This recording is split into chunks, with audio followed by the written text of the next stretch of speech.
this is file 25-5546 people versus Kenneth Kelly. Are you Kenneth Kelly, sir? Yes. All right, Mr. Kelly appears before the court with his attorney, Ms. Maribel. Ms.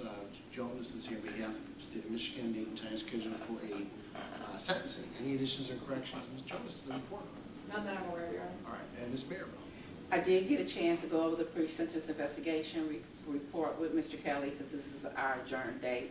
Okay. You did read the pre-sentence investigation report, correct? Yes. There's no corrections or deletions, correct?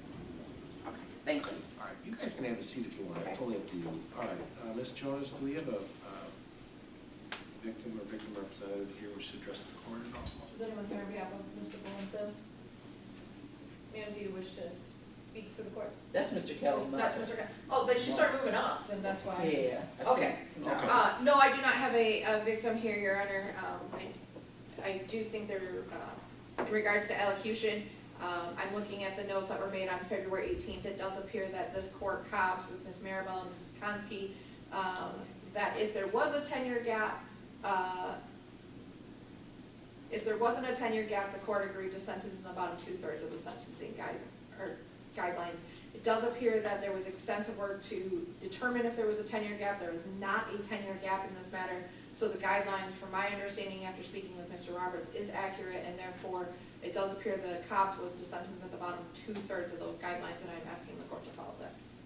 Okay. Yeah, I had calculated the bottom 2/3 would be somewhere between 29 months and 66 months. That's what I had based on my math. So, That is correct. That is okay. correct, Your Honor. All right, Ms. Maribel.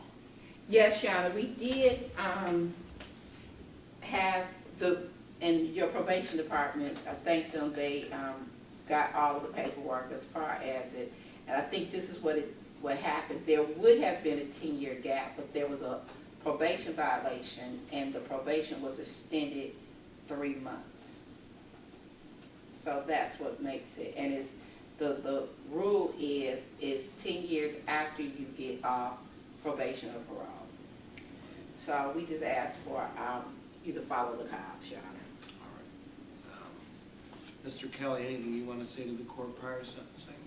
Well, first I would like to say I apologize to the court for taking up so much of y'all time on my stupidity, and just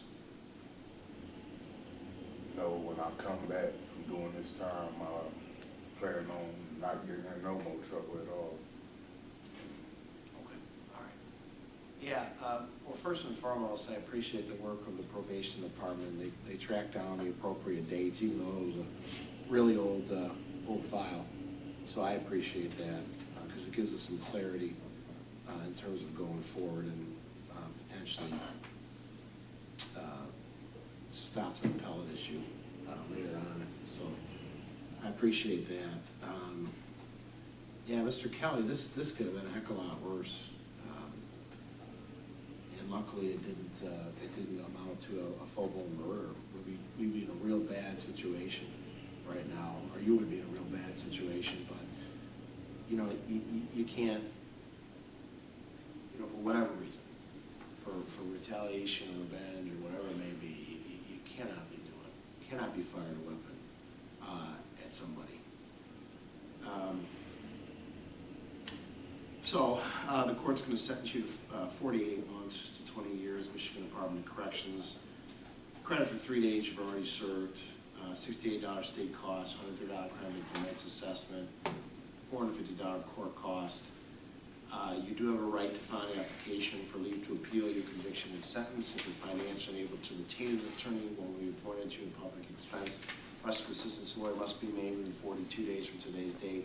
My bail has handed you a form that you must complete and return to the court in that 42 days if you wish to request the appointment of an attorney on appeal. We're adjourned. Thank you, Your Honor. All right. We just need you to grab a seat right in the box there, and we're just going to take them out. Okay. Enough. How are you? How you doing?